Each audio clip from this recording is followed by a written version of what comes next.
After nearly 2 years of relentless conflict, the Gaza Strip stands at a precarious crossroads. The latest developments bring a glimmer of cautious hope.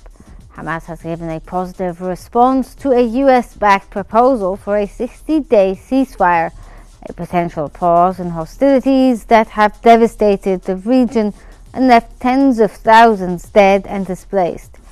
Yet the details remain uncertain, and neither side has formally sealed the deal.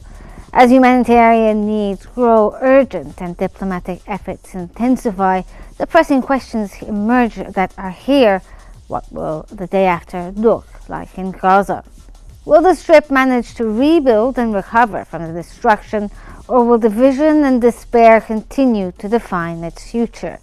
Also, challenges and opportunities lie ahead for Gaza's governance, reconstruction, and peace prospects. We're going to attempt to answer these questions here on Think Tank. I'm Maham Morsi.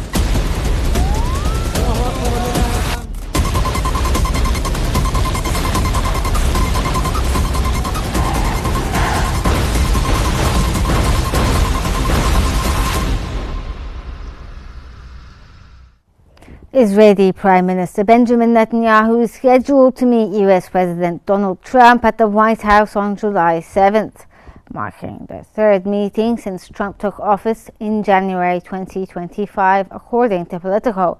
The visit comes amid intensified US efforts to broker a ceasefire between Israel and Hamas in Gaza and secure the release of detainees held by the group. Hamas has expressed readiness to enter ceasefire talks immediately, responding positively to a US proposed 60-day truce. Key topics for discussion include the Gaza conflict, Iran, and regional security issues. Trump has expressed optimism about reaching a ceasefire deal soon, aiming to end the 20-month-long Gaza war and save lives, while Netanyahu faces complex decisions on Israel's military and diplomatic approach.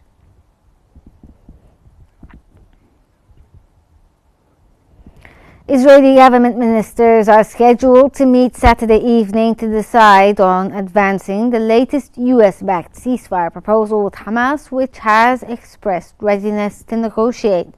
New York Times stated that Hamas's formal response to the ceasefire framework was deemed positive, signaling willingness to begin talks mediated by Egypt or Qatar, as direct meetings are rejected by both sides. The proposal includes a 60-day truce involving detainee exchange, Israeli troop withdrawals, and negotiations towards a permanent peace agreement. However, disputes remain over aid access to Gaza, Israeli military pullback, and guarantees for ending the conflict. Despite past failures, US President Donald Trump remains cautiously optimistic about a truce soon, ahead of Prime Minister Netanyahu's upcoming Washington meeting. The conflict, ongoing for over 20 months, has caused massive casualties and detainee crises on both sides.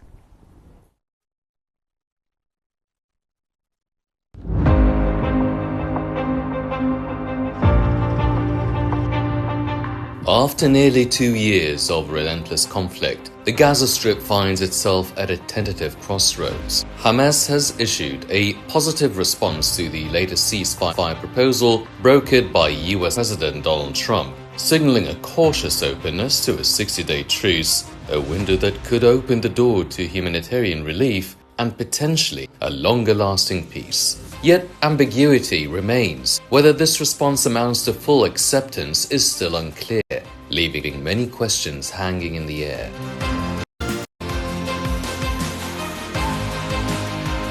For the people of Gaza, battered by repeated wars and widespread destruction, the ceasefire is more than a political gesture, it's a lifeline. The stripped streets, once bustling with life, now bear the scars of Israeli airstrikes, collapsed buildings, and a humanitarian crisis marked by food shortages and limited medical aid. The prospect of peace raises a critical question. What will the day after look like? Rebuilding Gaza is a monumental challenge. The infrastructure is shattered, the economy crippled, and the social fabric strained by divisions. Governance remains uncertain as Hamas's future role and the mechanisms for political transition are unclear. International aid offers hope, but delivering it safely amid ongoing tensions is complex.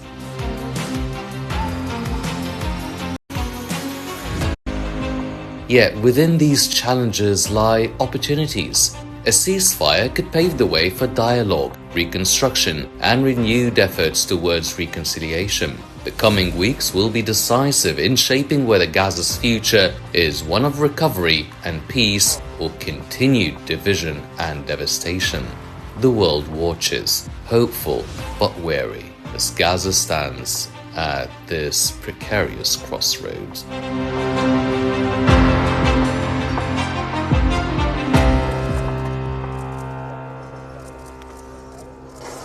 To help us explore the critical questions we have, we are joined by two distinguished experts, Ahmed Maharim, a writer and political researcher from Washington, and Ihab Omar, a journalist at Al Ahram newspaper from Cairo.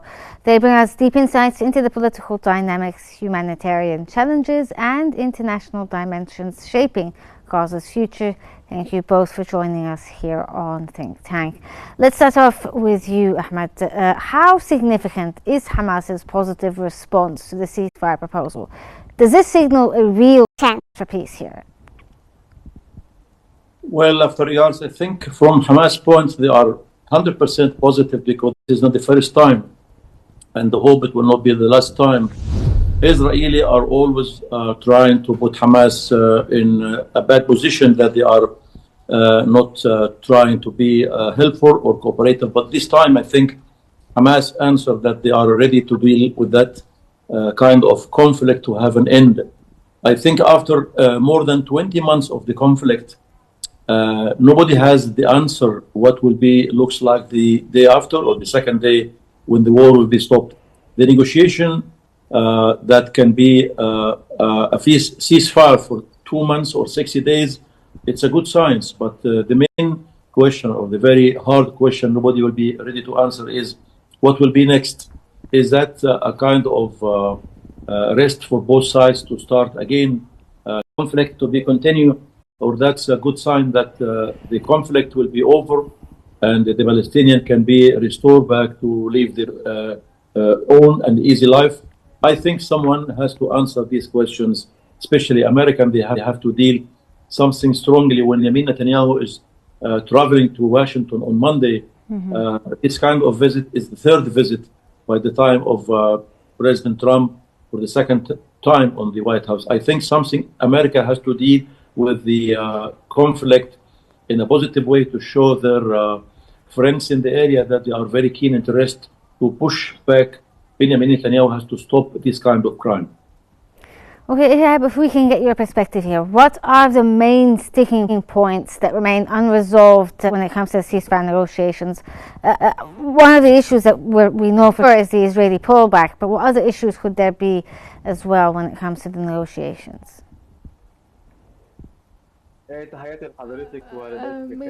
Greetings to you and to your honorable guest. Of course, the sticking point is not now the Hamas movement. With the mediation, the sticking point is not the non-resumption of the fight once again, and not to give Israel an opportunity to break the truce. There must be more serious guarantees for a true cessation of hostilities. And this can be done through scheduling the Israeli withdrawal from the Gaza Strip and not to have more opportunities for redeployment of Israeli troops in the Gaza Strip. There must be a schedule and agreed upon timeline, as well as a timeline for the detainee exchange, and this will be the equation we can base upon any negotiations or talks. And since the first day of the war, or even through the past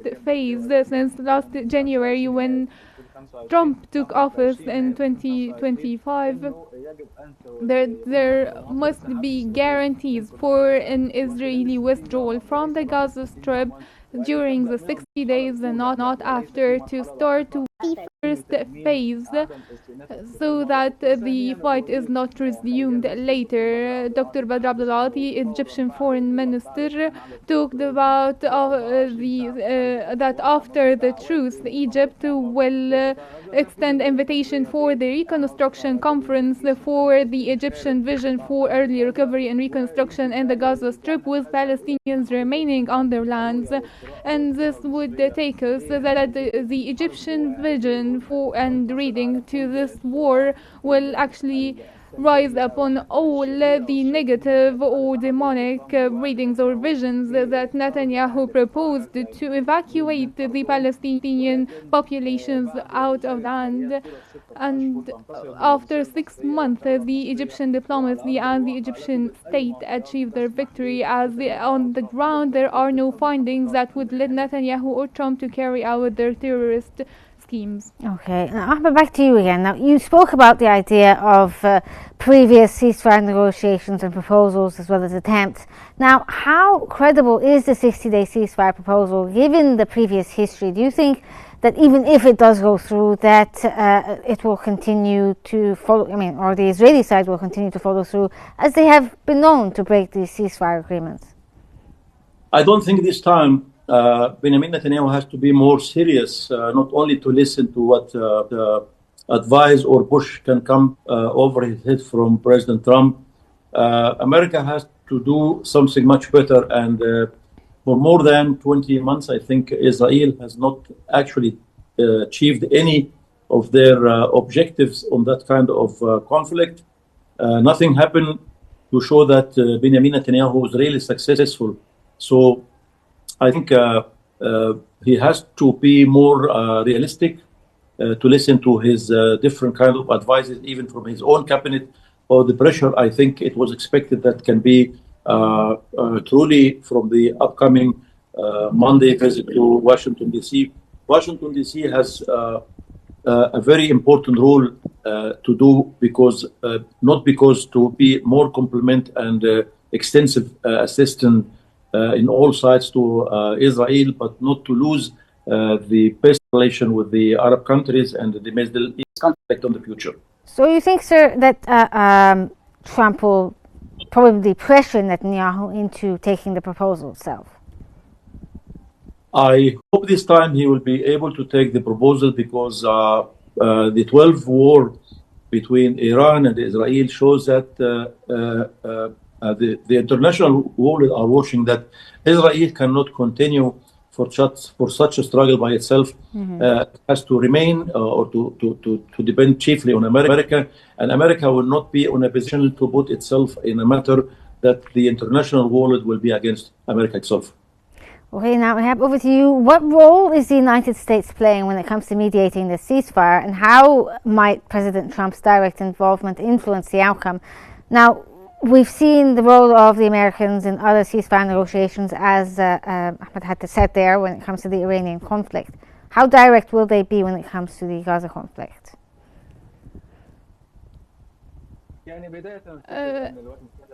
First, the United States of America is providing mediation between Israel and Hamas or any other Palestinian action is a hypothesis that the Arabs had to entertain. As a matter of fact, it's very ironic because the United States has a clear bias. They completely support Israel, and Israel is carrying out a U.S. vision in the region.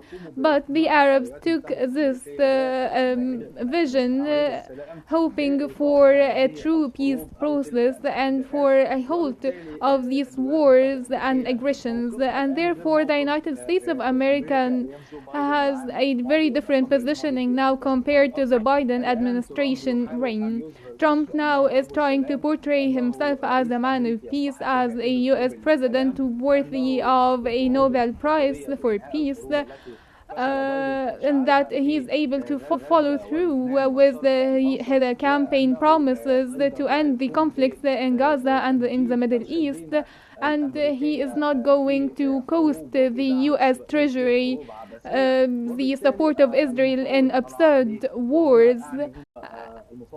And here I would highlight the Egyptian mediation role that we were able to hold Trump accountable for his campaign promises and his responsibilities before Europe and for the US people themselves. Trump, in one situation after another, is now more convinced of the Egyptian vision to end this war by a ceasefire agreement without any form of displacement for Palestinians and without a new de facto in the Middle East that would contradict the Egyptian national security and the Arab national security. The US role now is to slow things down and to impose a truce after they have lost a lot, providing support to Israel to raid southern Gaza. Now it's only deployment without true defeat, and this is their portrayal in the media. But Israel is now trying to eliminate the Gaza political dimension, targeting the political leaderships of Gaza, of Hamas outside of Gaza. And we now can see Iran without any regional program, without a regional project, and the nuclear program is now going to be stopped for at least 1 year or two, and this is enough for the US and Israel to end the war and announce victory. Okay, now Ahmed, over to you. Now, what would governance look like in Gaza after the ceasefire proposal? Who would likely be holding power? Now, you spoke a little bit about the day after and how it's going to be a bit complicated. But what about the power struggle that may occur in Gaza? Well, the day after the second day of the war, it's a very sensitive and very important question, but nobody actually will be able to answer who will take care of the reconstruction, who will take care of humanitarian assistance, who will take care of how those Palestinians, thousands and hundreds of thousands of them have to be replaced somewhere. There is no housing, there is no other facilities. So it's a big question financially, and on the ground to achieve the kind of damage can be reclaimed or to be restored in a very short period. It's a very unusual question, and I don't think that America itself has the proper answer to do that. So, sir, you believe that there isn't going to be a framework for who governs Gaza after this? I mean, if Hamas is out of the picture, who will take their place? Well, the Palestinian people, the Hamas people, I mean, the local people of the area themselves are ready to do whatever they have done, but they need a very huge amount of humanitarian assistance from the whole global. It's not only the region. Usually, after all this kind of conflict, we used to hear that Gulf states, the Arab countries, are cooperating and putting a big, huge financial assistance to rebuild again. And now the countries, they would like to assure that there is no more conflict will happen. They would like to be sure that the rebuild of Gaza again will not happen as it happened before. So is your belief here that Hamas's future is in question and their leadership or military capabilities may be taken out of the picture coming or with the negotiations ongoing? Hamas has a point. They consider that they represented the Palestinian people, and they will not be able to, to surrender and go out of the country as Benjamin Netanyahu is wishing. I think with the continuation of Hamas being on the land, they represented their own national people. Something has to be done in that very critical point. Israel is dreaming that the top of their dream that Hamas will be out of the country. It will never happen. And Israel has to be more realistic to consider Hamas is a part of the Palestinian history. Okay, Hebron, let's get your perspective here. How might the fate of Hamas affect the broader Palestinian political landscape? And do you agree that Hamas cannot be taken out of the picture?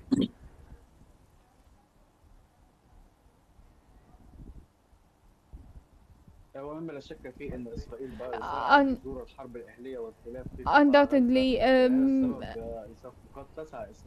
Israel would actually seek to truly withdraw from the Gaza Strip after they planted the idea of armed militias inside Gaza.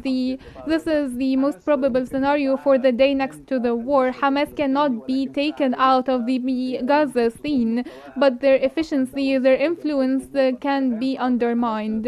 Now the Hamas movement, to take realistically, they have no political office, they have no military formation or military unified leadership for the Hamas movement and the Gaza Strip, and consequently, practically, without any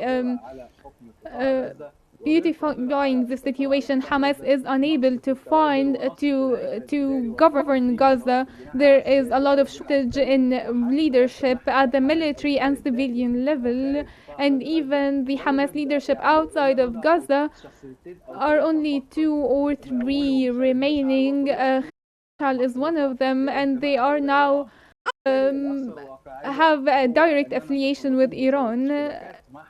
So we are going to see some divisions inside the Gaza Strip, and this can be solved by the Palestinian Committee to be formed under the Egyptian initiatives with cooperation with the United Nations and the Reconstruction Conference. The Hamas welcomed this, and they recognized that and acknowledged that they are unable to solely govern Gaza. So you think, so sir, they will form a technocratic government.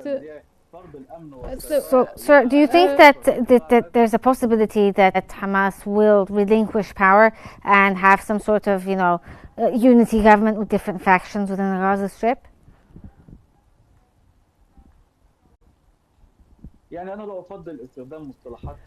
I wouldn't say relinquish or give. As a matter of fact, Hamas actually needs a Palestinian partner now, a moderate Palestinian partner with Egyptian sponsorship to govern Gaza, because Hamas alone will not be able to govern or rule Gaza after the 2-year war. Okay, Ahmed, back to you again. What role can the international community realistically play in the Gaza reconstruction process? This is going to be very complicated and quite big.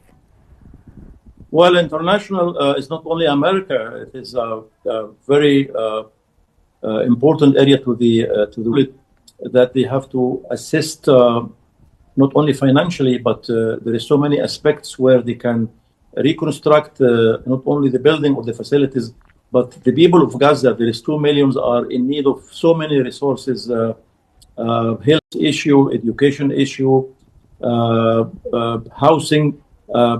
International world, I think, has to come up with some kind of proposal. It will take years in order to take a responsibility. It's not only to rebuild. It is the amount of damage happened for the last 20 months needs years and years to reclaim, to clean. There is huge of things has to be done. Financial is a part of it. But more than that, I think the international world has to show they're serious, how they can assist the Palestinians and stand by the unity of the Palestinian people. Okay, now we have.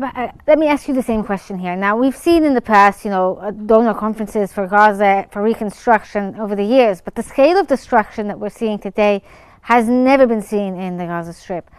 What do you think are the estimated costs or the timeline to rebuild the Gaza Strip? And until it is rebuilt, what are we going to do with the people there? What's going to happen to them?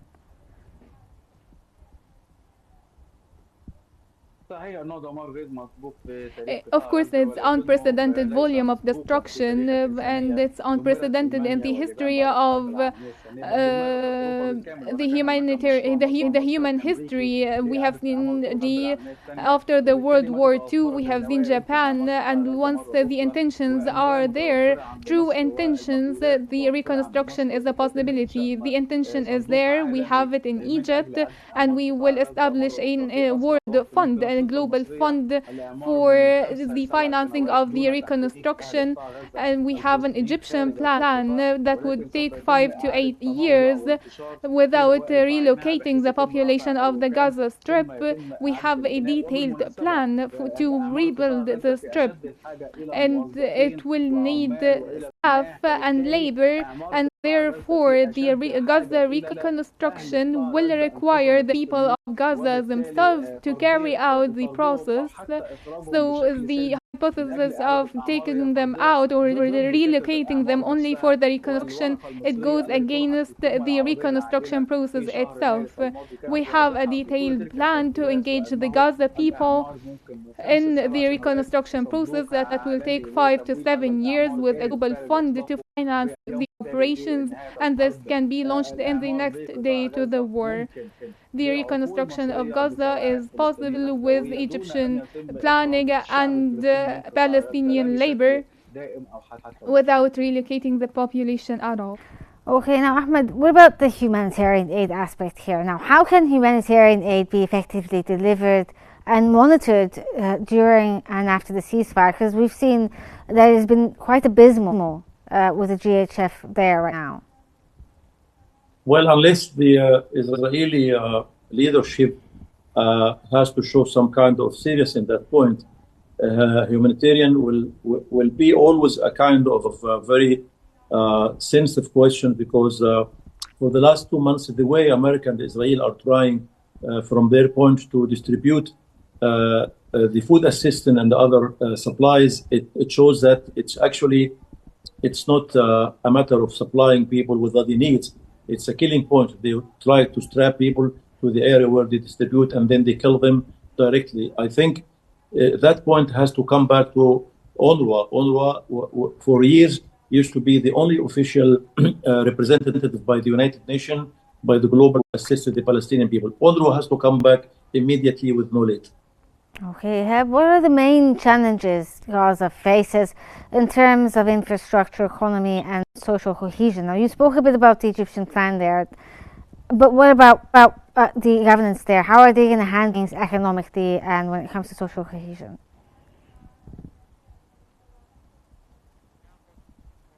The Egyptian plan included a timeline to run an election and reconciliation, Palestinian reconciliation. The PLO engagement also is highly important. We have seen President Mahmoud Abbas Abu Mazen before the issuance of the Egyptian plan.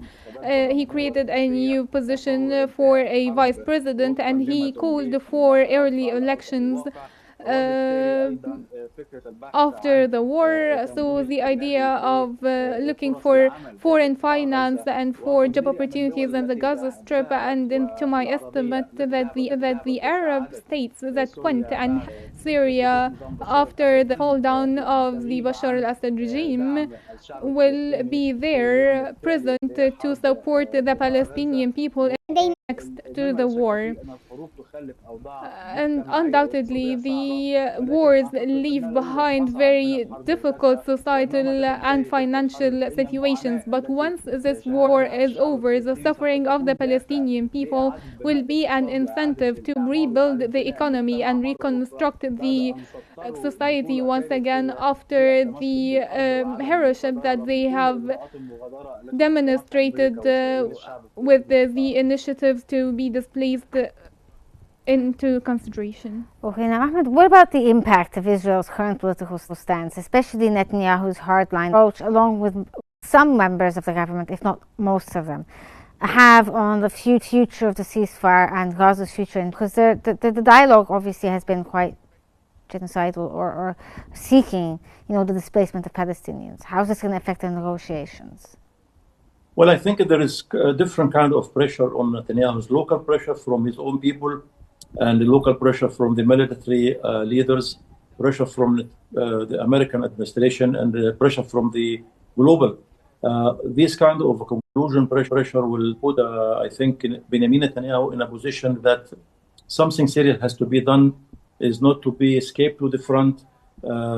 Very successfully, open mouth said that I am fighting on 7 different areas. Iran will be next. So I think with the 12 days of the unsuccessful war with Iran, will put him in a corner that he has to be more realistic and more listen to what advice I think will come to him from the White House next Monday visit. Okay, thank you. That was Ahmed Maharim and Ihab Omar. Thank you so much for your insights, and thank you for joining me here on Think Tank. This brings us to the end of this episode of Think Tank. Thank you for joining us, and stay tuned for more updates here on Q News.